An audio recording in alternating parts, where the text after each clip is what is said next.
चलिए एक बार फिर से आपका बहुत बहुत स्वागत है हमारे टीचिंग प्लेटफॉर्म शिक्षा सिटी पे। तो मैंने कहा है कि आपको मैं सारे छोटे छोटे टॉपिक्स प्रेजेंट करूंगा ताकि ज़्यादा से ज़्यादा नंबर आप बना पाएँ। तो वीडियो को एंड तक देखिएगा, वीडियो काफ़ी अच्छी है। और आज मैं रिवर्स पढ़ा दूंगा आपको, ठीक है।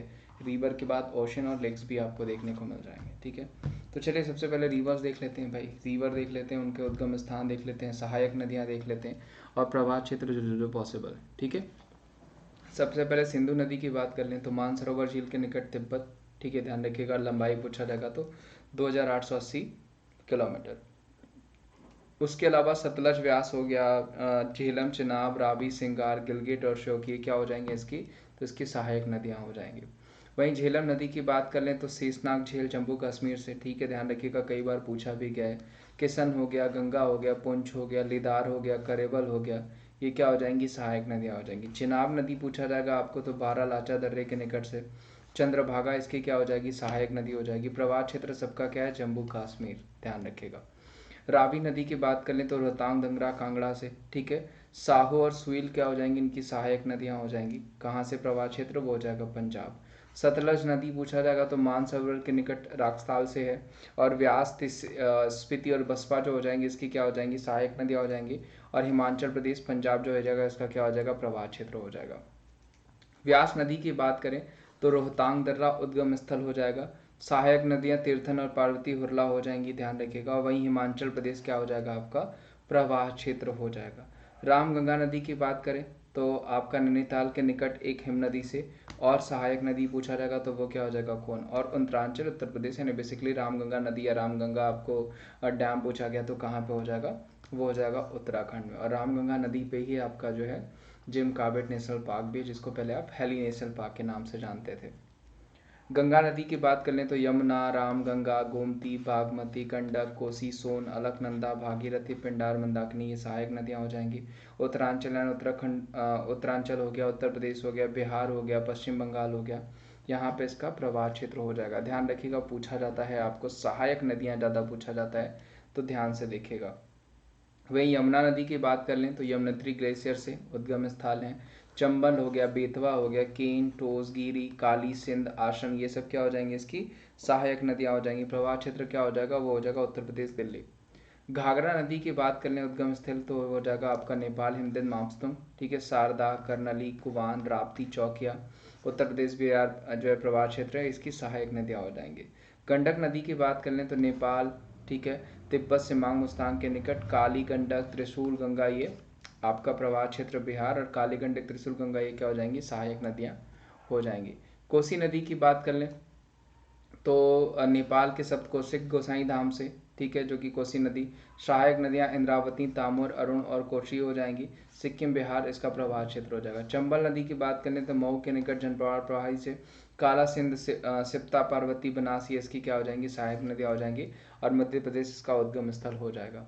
बेतवा नदी की बात कर लें हम तो उद्गम स्थल भोपाल के जो है उपजिलागंज के पास है, ध्यान रखिएगा। सोन नदी की बात कर लें तो रिहन, कुन्नड़, इनकी सहायक नदियाँ हो जाएंगी। अमरकंटक की पहाड़ियों से मध्य प्रदेश और बिहार, इनका क्या हो जाएगा, पहाड़ जो है प्रवाह क्षेत्र हो जाएगा।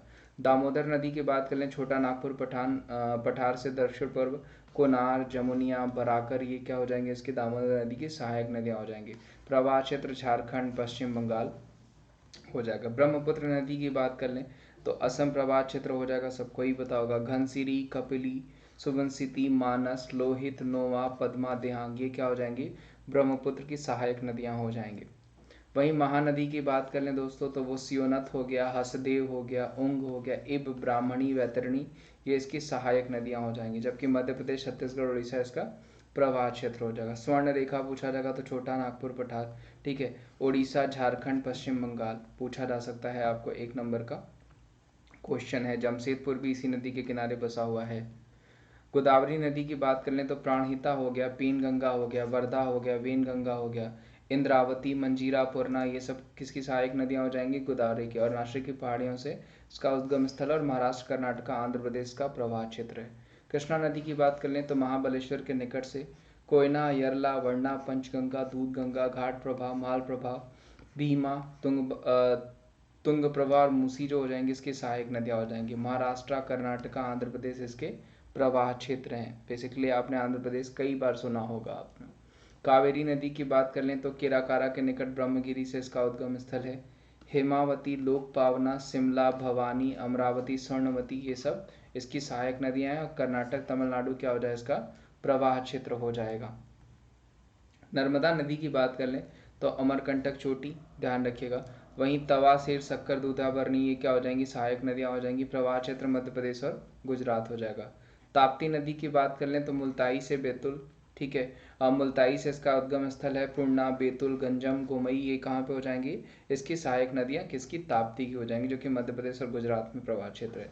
साबरमती भी आपका राजस्थान गुजरात प्रवाह क्षेत्र हो जाएगा। वाकत और हाथमती इसकी क्या हो जाएंगी सहायक नदियाँ हो जाएंगी। बनास नदी की बात कर लें तो खमनौर पहाड़ियों से सोड्रा, मौसी, खारी, ये इसकी क्या हो जाएंगी सहायक नदियाँ। और प्रवाह क्षेत्र क्या हो जाएगा कर्नाटका और तमिलनाडु।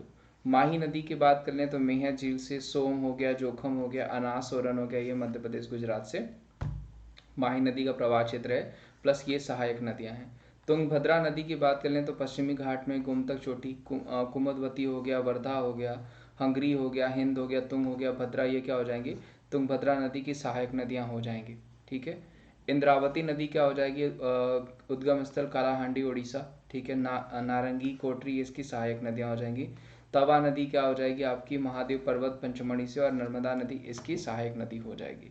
तो ये कुछ नदियां थी उनकी सहायक नदियों के साथ, ठीक है। और इसमें से 1 नंबर का क्वेश्चन आपका बनना ही बनना है, पूछा ही जाएगा, तो ध्यान रखिएगा। उसके अलावा आपको पता है कि अनअकैडमी पे मेरी फ्री क्लासेस चलती हैं, तो फ्री क्लासेस ज्वाइन करने के लिए आप अनअकैडमी एप्लीकेशन इंस्टॉल करें, जहाँ पे आपको बिल्कुल फ्री क्लासेस मिल जाएंगे। एप्लीकेशन इंस्टॉल करने किसी भी कैटेगरी के लिए आपको सेशंस देखने हैं तो आप एप्लीकेशन इंस्टॉल करिए। वहाँ पे जैसे ही कोड अप्लाई करेंगे Wimbrace@14 आपको सेशंस खोल जाएंगे, यानी एप्लीकेशन खोल जाएगा।